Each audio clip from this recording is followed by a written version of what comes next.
Welcome to the next lecture on design and analysis of algorithms. In the current series of lectures, we are discussing graph algorithms, and today we will look into a well-known problem called minimum spanning tree problem. Okay, so the problem we are going to discuss today in this lecture is minimal spanning trees. So let's understand what is a spanning tree. So consider a graph.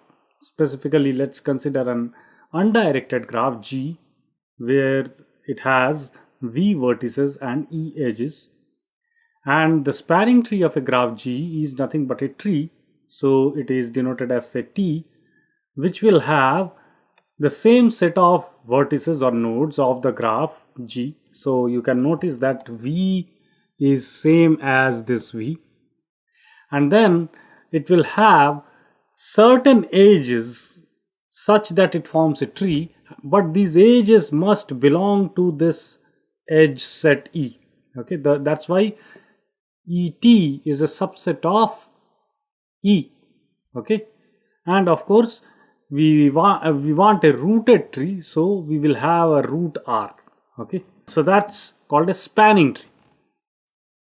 So if we just look into, for example, when we do breadth first search, we get a breadth first spanning tree. When we do a depth first search, we get a depth first spanning tree. Okay, which we call as breadth first tree and depth first trees. Okay, but what we get is a spanning tree. So for example, if you look into this graph on the left hand side, we start with A, that's our root R. Okay, so that's R, right?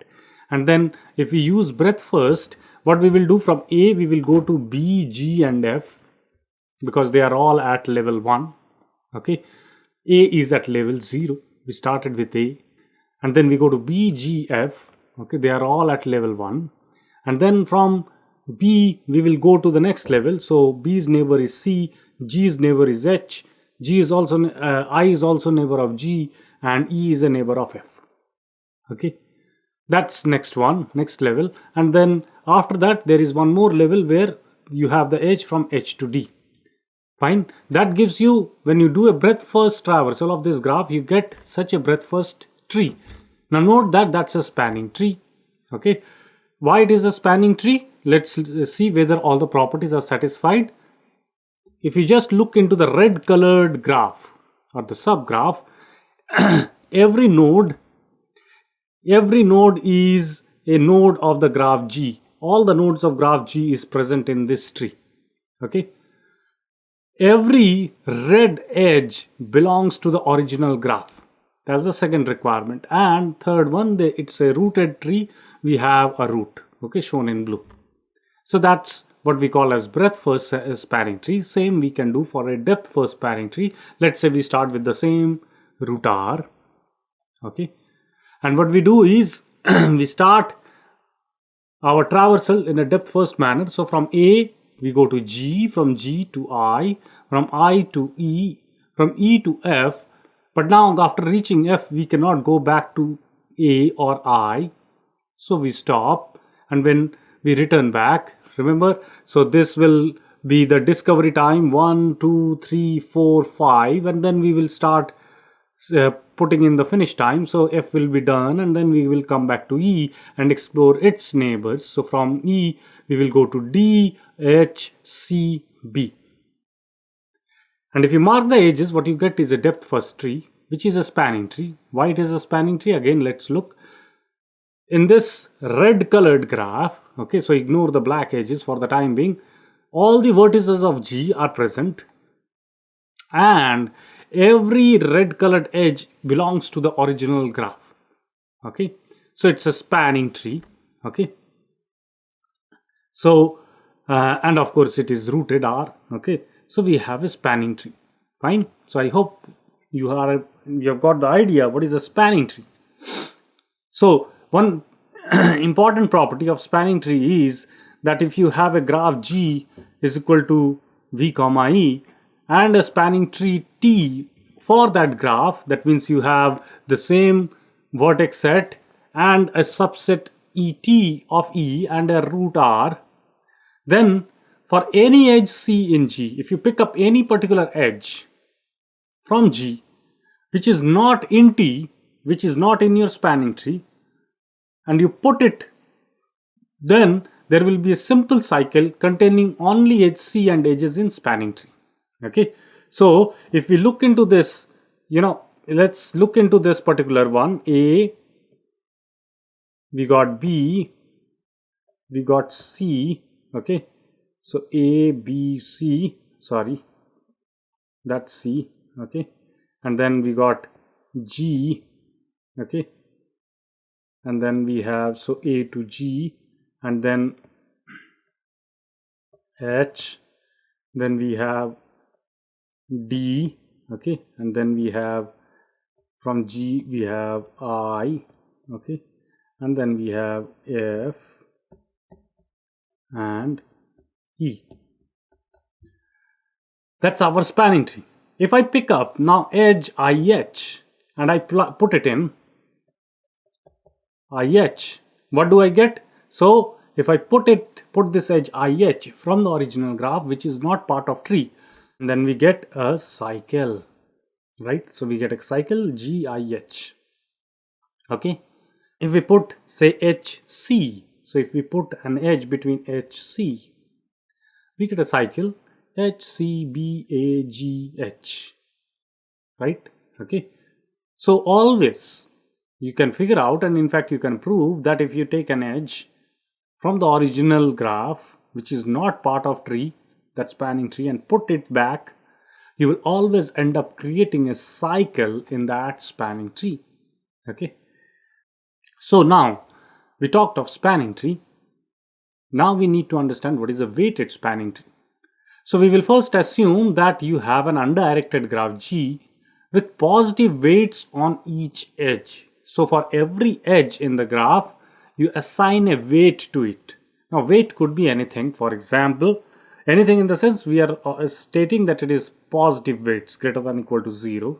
Okay, and we are saying that, okay, what is a weight? Let's say you have designed a network, okay, a road network of say bunch of hospitals. Okay, so you have a bunch of hospitals in a city, and then there are roads running between them.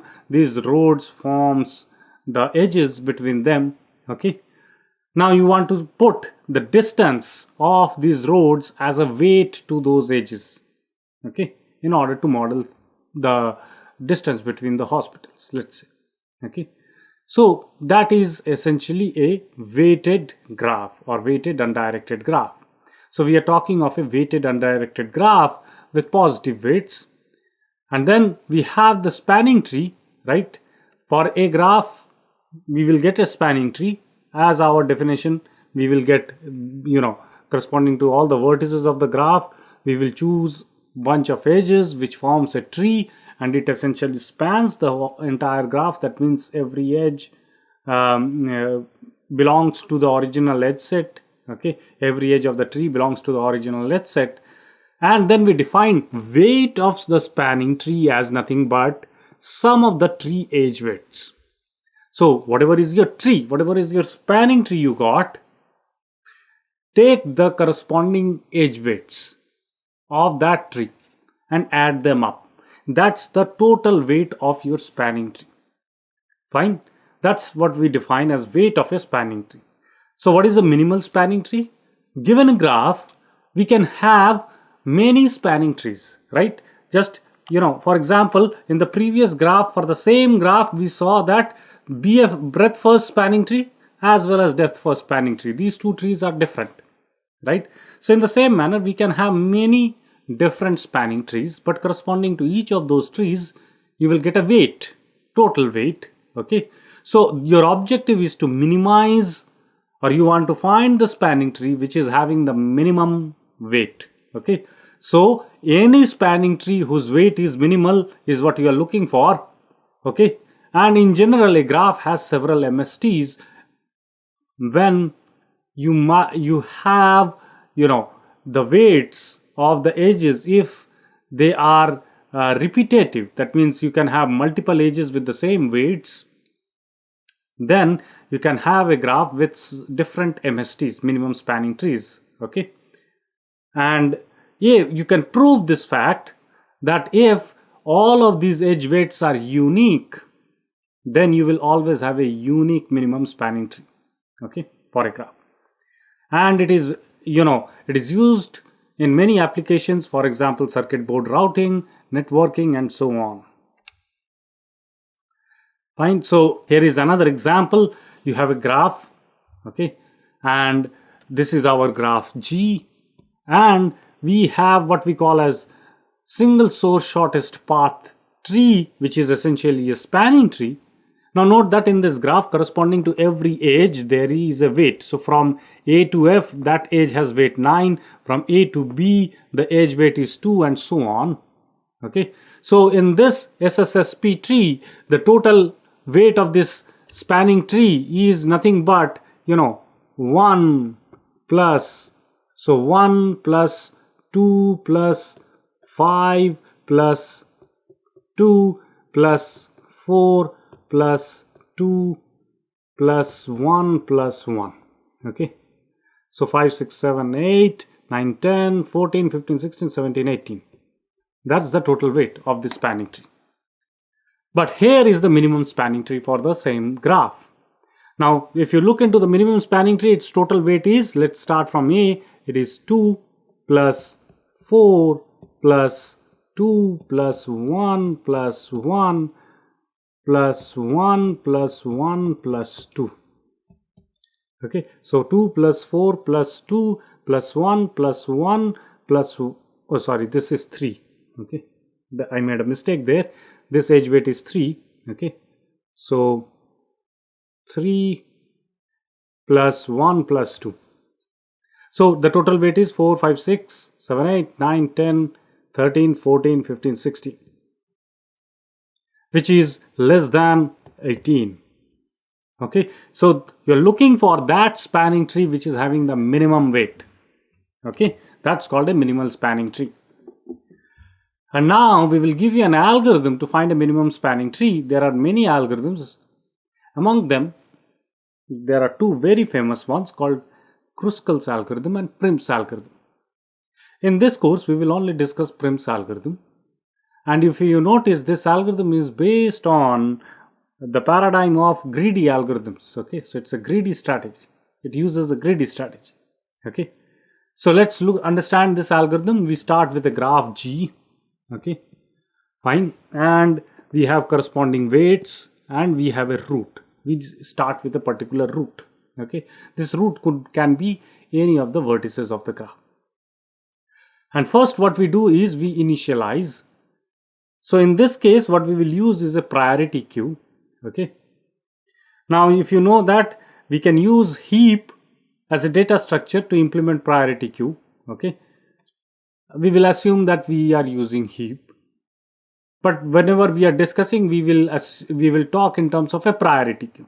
Okay, so what happens is you first do an initialization. So this is initialization up till this point.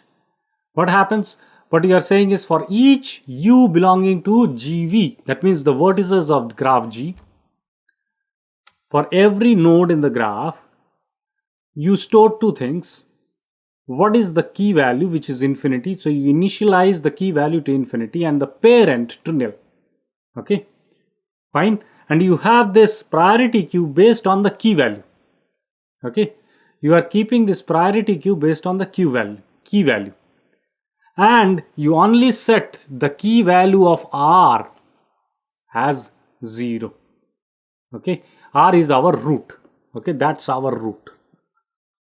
So root is one vertex of the graph, and you say that okay, the key value of this root is 0. Okay, and then you have all of these vertices are pushed into this priority queue with priority is over key value.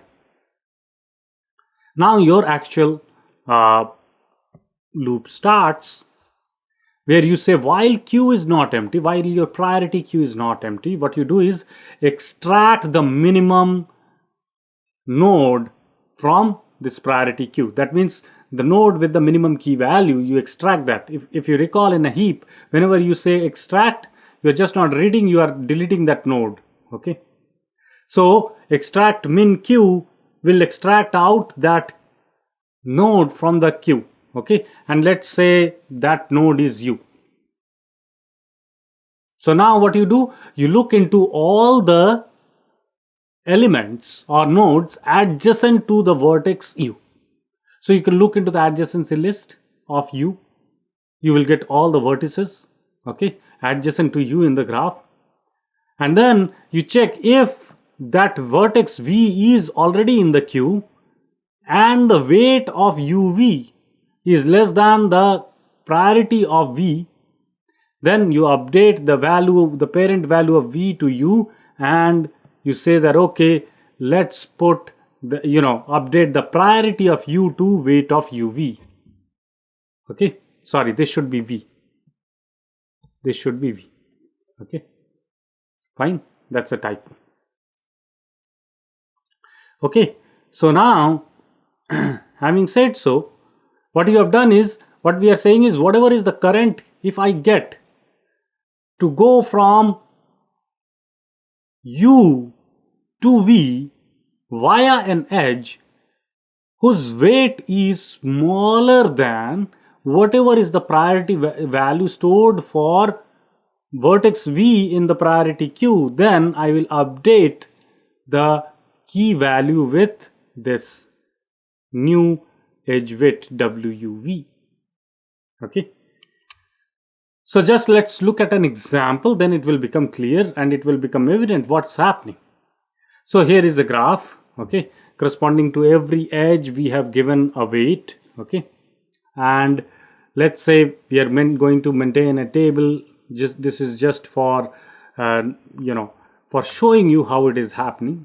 Okay, a is our root. Okay, so in the very first initialization phase, corresponding to every vertex, there is a key value which is infinity except for root whose key value is 0. And the parent of every vertex is null. And in the very beginning, you put everybody in queue.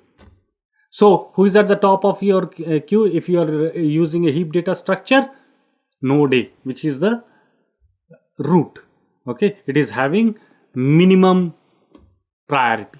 Okay, so you select first. So according to the algorithm, you will say that, okay, extract min from queue. So you will extract out A from this priority queue. Okay, and then you will say that, okay, I look at A and all the neighbors. So A is on one set and remaining all the vertices are in another set, and you see how A is connected to all the set. They are connected to B, G and F. Okay, so now you say that, okay, look into the adjacency list of A. When you look into the adjacency list of A, you will find the edge AB, and you will say, okay, look at the priority of B. First of all, look whether B is in the queue. Yes, B is in the queue. Okay, so B is in the queue. And then you say, look at the priority of key of B. If you just recall, this is infinity. So you say that, oh, if this is infinity, then you will set the priority of this or the key value of B to 2, and you will say the parent of B is A. Okay. Now that's one neighbor. The other neighbor of A is G. So you can go to G, okay, vertex G, and you say, okay, what is the priority? Priority is infinity. What is the weight of the edge AG? It is 5, which is less than infinity. So you update key value to 5 and you say, what is the parent of G? Parent of G is A. How about AF? Same thing. Okay, the current priority of F is infinity, but here the weight of the edge AF is 9, which is less than infinity. So you update the key value of F to 9 and say, what is the parent? A. Okay, so that's step 1. Now if you look into your priority queue, okay, notice that this node A has already gone out. It's not in the queue. Whatever are there in the queue, which one is having the minimum priority? B. node B. So you will say that, okay, now we will start with node B. So in my spanning tree, minimum spanning tree, I will add an edge between A to B. Okay, parent is A and going to vertex B. So we will add AB. So we have added that, and we say that, okay, now we have extracted B, and we will look into neighbors of B.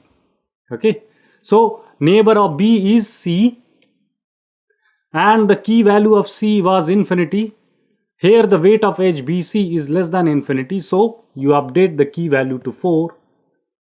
Okay, and then you say that, okay, the parent of C is B. Next edge is BG. So do the same thing. Now, if you notice, G in the previous step got the priority 5. In this step, BG, weight of the edge BG is 6, which is not less than the current priority 5. So we do not have to update anything for G. Okay. Well, we are done because there are only 2 neighbors of B which are there in the queue. The other neighbor is A, but A is not in the queue. So now we will say that, okay, we have updated, okay, the priorities. Now let's figure out what is the next priority. So you can see that this is also out now. These 2 are out from the queue. Now within these, the next priority is 4. So we are going to choose C, and it is coming from the parent B. So we add an edge from B to C, and we say that, okay, now let's look into C. What are its neighbor? So one neighbor is D. Okay, so CD is another neighbor whose weight is 2, which is less than infinity. So you can update D, the key value of D, to 2 and say that parent is C. The other neighbor of C is H. Okay, so you go to H. H was having weight infinity. So you say, okay, now 5 is smaller than CH is having weight 5, which is smaller than infinity. So we will update it by 5, and we will say that the parent is C. Okay. And of course, if we look into the other neighbor, which is B, but B again is not in the queue, so we don't need to bother. So only the values for D and H will get updated in this step. So we move along. Okay, extract minimum within the queue. The next minimum is D. So now you add an edge between C and D, and again look into the neighbors of D. So the neighbor of D is H. The weight of the edge DH is 1. So we go to H and say that, okay, just prior to this step, you see that the weight, the key of H was 5. But now we are going from D to H with an edge whose weight is 1, which is less than 5. So we will update H to 1. Okay. And we will add D as its parent. Okay. Now we will also look into DE. Now in the previous step, E was having the key value infinity. So weight of DE is 1, which is less than infinity. So we will update E. So key value of E is now 1, and parent is D. Of course, we have extracted out D from our priority queue. Now whatever is remaining, I have 2 nodes E and H.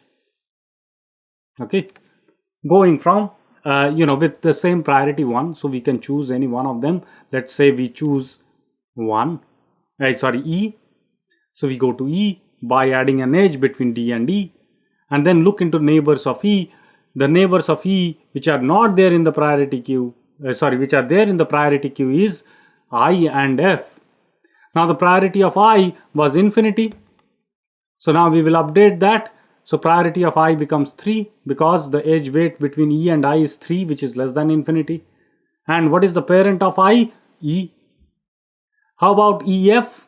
The weight of EF is 6. Now F was already having priority 9, which is more than this weight EF having weight edge 6. So we will update the key value of F to 6 and the parent to E. Then we move on, okay, and then we say that, okay, whatever is there, what is the vertex with the least priority? 1. This is the one. These are all out of the queue. Only these ones are remaining in the queue. Within that, which one is having the minimum priority? 1. So H. So we go to H. Okay. So we add an edge between D and H, between parent and that node. And then again look into the neighbors of H, which is G and I. So if we look into HG, the weight of HG is 5, which is not. So we will go to G. Okay. So the weight of G coming from A was also 5. So nothing needs to be updated. Okay. So we will not bother to update the key value of G. How about I? HI, the weight is 4. But for I, already the key value is 3. So 4 is not less than 3. So I also doesn't needs to be updated. Okay. So whatever is the remaining, 6, 5, 3, these are the priority values which are remaining in the heap or in the priority queue. Within that we will choose minimum. So we choose I. And the parent is E. So E to I we add an edge. Now from I, we again look into the neighbors. Neighbor is G. H. H is, if you notice that H is not in the queue, so we don't need to bother about H. We have pair, other neighbors G and F. Now if you look into G and F, previously the priorities were 6 and 5, but from I we can go to G with the edge or a weight of 2, which is less than the current priority of 5. So G gets updated, key value gets updated to 2, and the parent is I. Similarly for F, the key value was previously 6, which gets updated to 1, and the parent is I. Finally, within these two, which one is within these two, because these are the only two things which are there in the priority queue, which one is having the minimum priority? 1. So we add IF. Okay. Once we have added IF, there is only, if you look into the neighbors of F, everything is not there in the queue. A is not there in the queue. E is not there in the queue. So nothing needs to be updated. So then we extract whatever is left in the queue, whatever is the minimum, which is G. And then we say that, okay, add, when we are extracting G, add IG as an edge. And then we say that, okay, look into its neighbor. But at this juncture, once you have taken out G, your priority queue is empty. So there are no more edges left in this priority queue. Sorry, no vertices left in the priority queue. The priority queue is empty. So your algorithm stops. Okay. And what you have got, these red colored marked edges, is the minimum spanning tree. Okay. So I hope it is clear. Now notice one thing. What is happening is, if I go back to the very beginning, now now let's look into what is happening in principle. We start with this vertex A and look at its neighbors. Now I can go from A to B using an edge weight 2. I can go to A to G using an edge weight 5, and I can go to F using an edge weight 9. So we'll choose the edge B to go to B. Now you will look into that, okay, whatever is my current spanning tree, which is AB, whatever is the partial spanning tree, and whatever is the rest of the vertices, look at the edges which are crossing between them. And the one edge which is of the minimum weight, we will choose that. So the minimum weighted edge is, between B and C you have 4, between B and G you have 6, between A and G you have 5, and between A and F you have 9. Within these, the minimum weighted edge is C. So in the next step, we choose C. Now look at, this is all those vertices which are part of that partial spanning tree, and rest of the vertices. Look at the edges crossing between these two. And then you say that, okay, within these edges, 9, 5, 6, 5, 2, which one is the minimum weighted one? 2. So essentially we will choose 2. Okay. Now again, look into this where A, B, C, D is in one set, and E, F, G, H I is another set of vertices, and there are edges running between this A, B, C, D to E, F, G, H. What are the edges? A, F, B, G, C, H, and D, E. Between these two set of vertices, okay, across these two sets, we are talking of only those edges. Within that, we will choose the minimum weighted edge. Okay, so here there are two, 1 and 1, so we choose 1. Okay, so let's say we choose ED. Again, if you notice, we get something like this. So A, B, C, D, E is the partial spanning tree now. The other part is E, F, G, H, F, G, H, I. That is another part. What are the edges going from this one set A, B, C, D, E to another set of vertices F, G, H, I? These are nothing but AF, AG, BG, CH, DH, and EI, as well as EF. Now notice that we are not talking of the vertex IG, because it is an edge between the vertices which are belonging to one set. Okay, this is one set. This is one set. This A, B, C, D, E is another set. Okay, so we are not talking of this interconnected vertices. So we are not talking of A, B, B, C. We are not talking of these GI. We are talking of only these edges which are running between the two sets. Now within that, which one is the minimum weight? You can immediately see that this is the minimum weight. So we choose that one. Now again, do the same thing. Look at the vertices which are in the partial spanning tree A, B, C, D, H. A, B, C, D, E, H. And other set is G, I, F. What are the edges running between these two? This is one edge, this is another edge, this is another edge, this is another edge, this is another edge, this is another edge, this is another edge. Which one is having the minimum weight? 6, 3, 4, 5, 6, 5, 9. So looks like this one is having the minimum weight. So you choose that one. Again, do the same thing. Okay. A, B, C, D, E, H, I is on one set. Another set is only G and F. Look at the edges running between these two sets. E and F, I and F, I and G, H and G, B and G, A and G, A and F. Within these ones, which one is having the minimum weight? This one. Okay, F and I. So we'll put F and I. Okay, now we got this set. Within that, now notice what are the edges running between A, B, C, D, E, F, H, I and the vertex G, which is in another set. So you got this edge, you got this edge, you got this edge, this edge. Only these four edges. Within that, which one is having the minimum weight? GI. So you will choose GI. And then you have covered all the vertices. So you are done. You have got your minimum spanning tree. So that's Prim's algorithm. Okay. So you understand what is the, I hope you understand that what is the basic idea behind the algorithm. Okay. So now let's discuss what is the proof for the correctness. So suppose the algorithm does not produce minimum spanning tree. Then what happens? Then each iteration, what you are doing is you are adding one new node and edge to tree. If you notice, in every iteration, you will pick up a new node and an edge to this tree. So first iteration adds the root to the tree, which is correct. Okay, so that is the base case.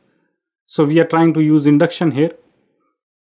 So correct means partial spanning tree built so far can be extended to an MST. That's what we mean by correct. That it is a subset of the actual minimum spanning tree. Suppose that first k steps were correct. That means after k steps, whatever is the partial spanning tree I got is part of or subset of the minimum spanning tree. Okay, and then let's say the algorithm falters and it makes a wrong choice. Just for the sake of contradiction, let's say that happens. Then the partial spanning tree P built by the first k steps can be extended to a MSTM. That we know, okay, because it's part of it. Step k plus 1 is going to add an edge, let's say uv, to this P, this whatever is the partial spanning tree, but resulting tree cannot be extended to an MST. Okay, so then what happens if that is the case?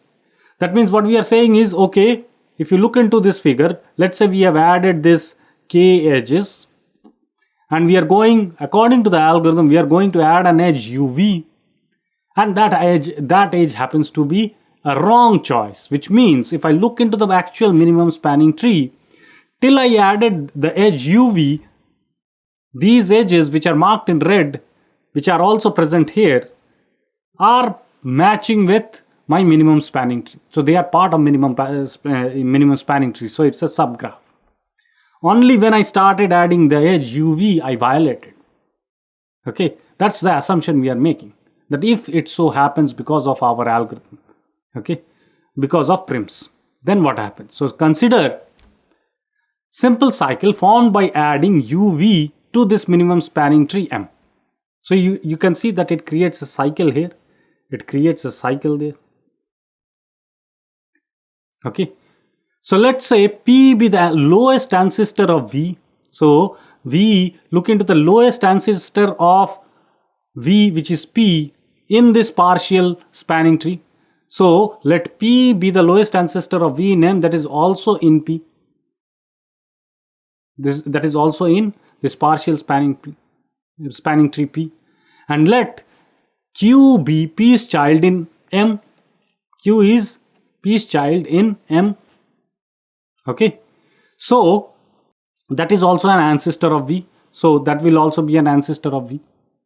Okay, so now what happens is, so PQ is a bridge edge at step k plus 1, as is UV, right? So if you just think that, as I said, if I look into the way Prim's algorithm works, what it is saying is that, among the edges which are crossing between these vertices to the other end, okay, we selected UV, but PQ was also another edge which was crossing.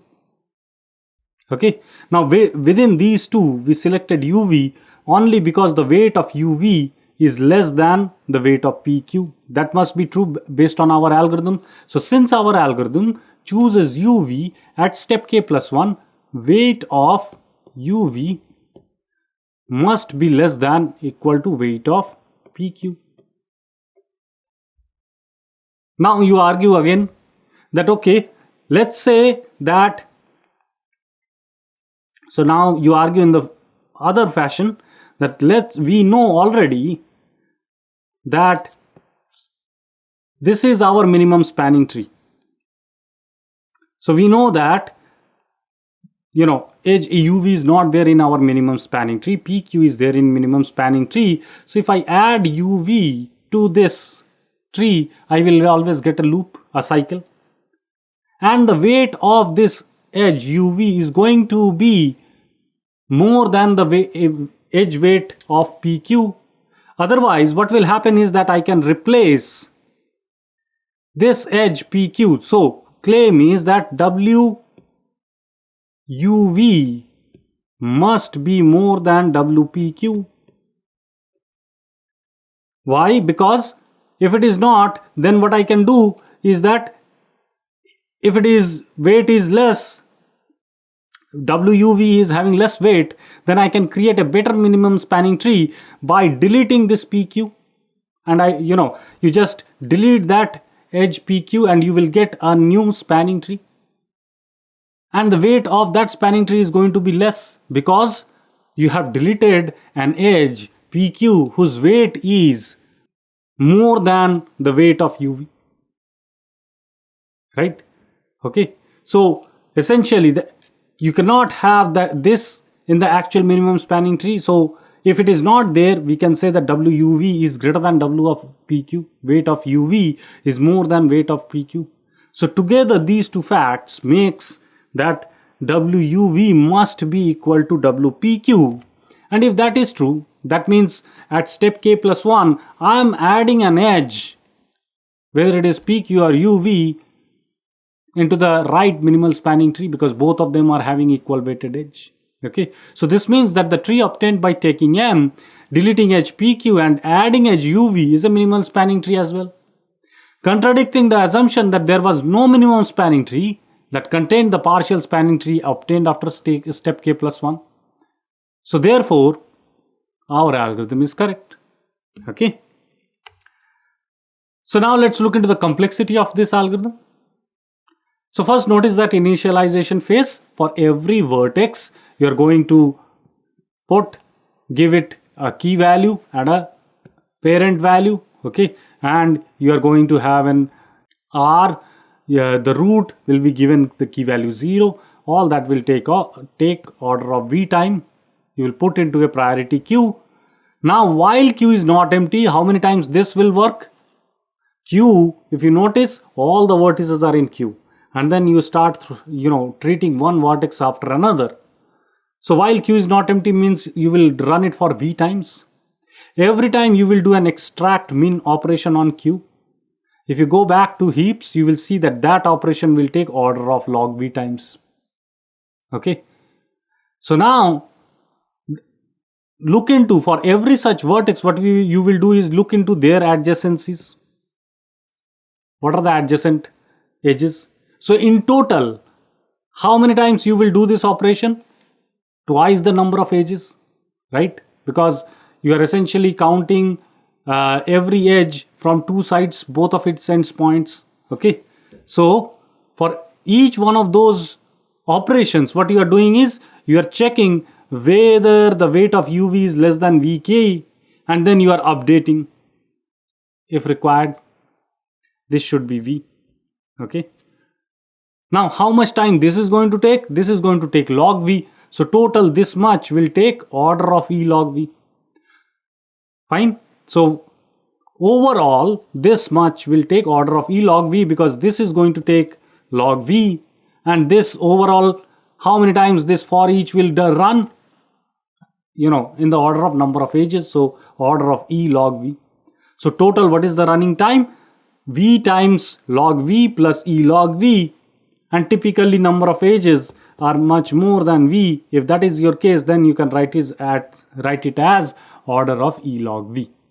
Okay, so that's the running time of Prim's algorithm. So I hope it is clear that how this algorithm works. Okay, for finding the minimum spanning tree, and you should understand why it is a greedy algorithm. At every vertex, you have made a partial spanning tree, and then you look into how this spanning tree is connected to the rest of the graph. Within all the edges via which it is connected to rest of the graph, you choose the one edge which is having the minimum weight. Okay, this is a greedy strategy, also called cut property of a graph. Okay, and Prim's exploits that property in their algorithm. Okay, so that's our Prim's minimum spanning tree algorithm. Thank you.